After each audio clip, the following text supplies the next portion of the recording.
La Forza Corsa, Corsican Immigration to Puerto Rico, by Patricia de Jesus Blasini. 5 years ago, my maternal grandparents found a compilation of letters that had been sent back and forth between my ancestors in Corsica and my great-grandfather, who had emigrated to Puerto Rico in 1896. Reading the letters was the beginning of a journey into the past, a journey of self-discovery to find my family's history. It meant finding meanings in letters, photo albums, history books, and most of all, reinserting myself into all that I found. It led me to ask, why did my great-grandfather, George Blasini Flack, emigrate from Corsica to Puerto Rico? What were the pushes that made him want to leave Corsica? What were the pulls that drew him to Puerto Rico? The biggest economic push was the Second Industrial Revolution. Many of the people who worked in agriculture moved to larger cities with hopes of finding better jobs and lives. George Blasini's uncles moved to Paris.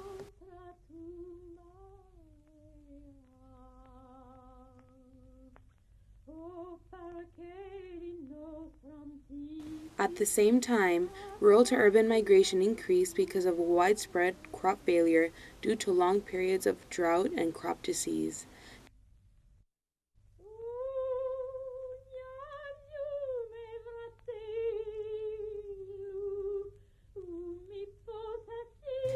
Political turmoil and armed conflict also were important push factors for Corsicans. During my great-grandfather's time, the biggest political turmoil came with World War I.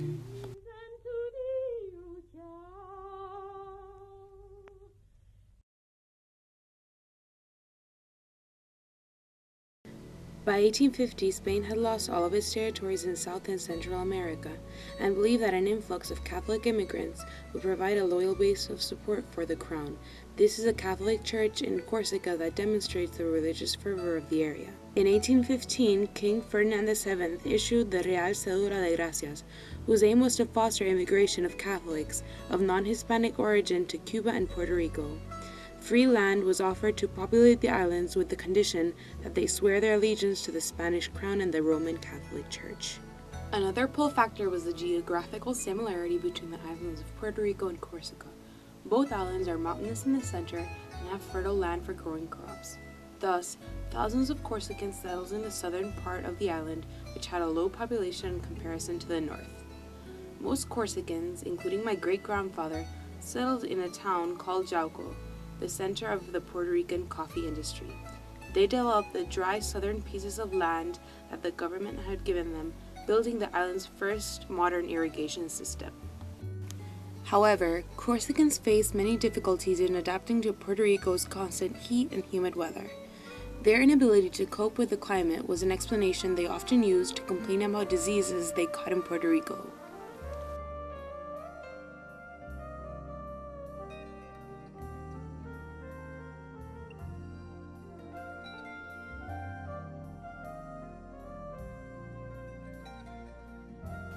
Corsicans that migrated to Puerto Rico infused the native culture with a Franco-Italian identity. Last names.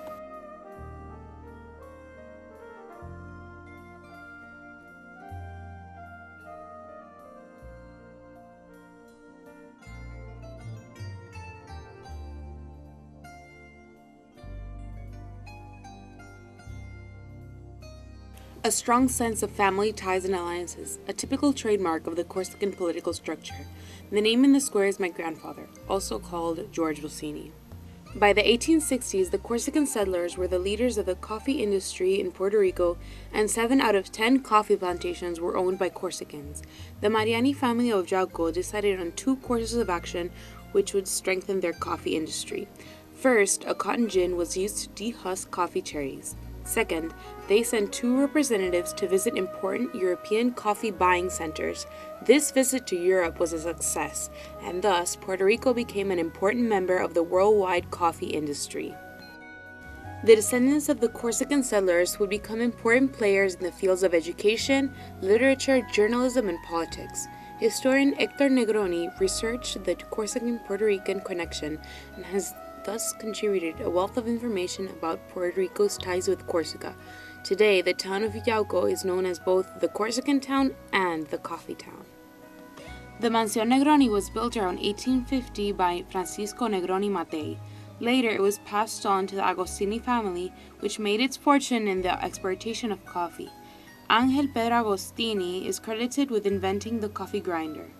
As a consequence, the island was able to meet the huge demand for Puerto Rican coffee, which resulted in the golden age of Yauco's economy.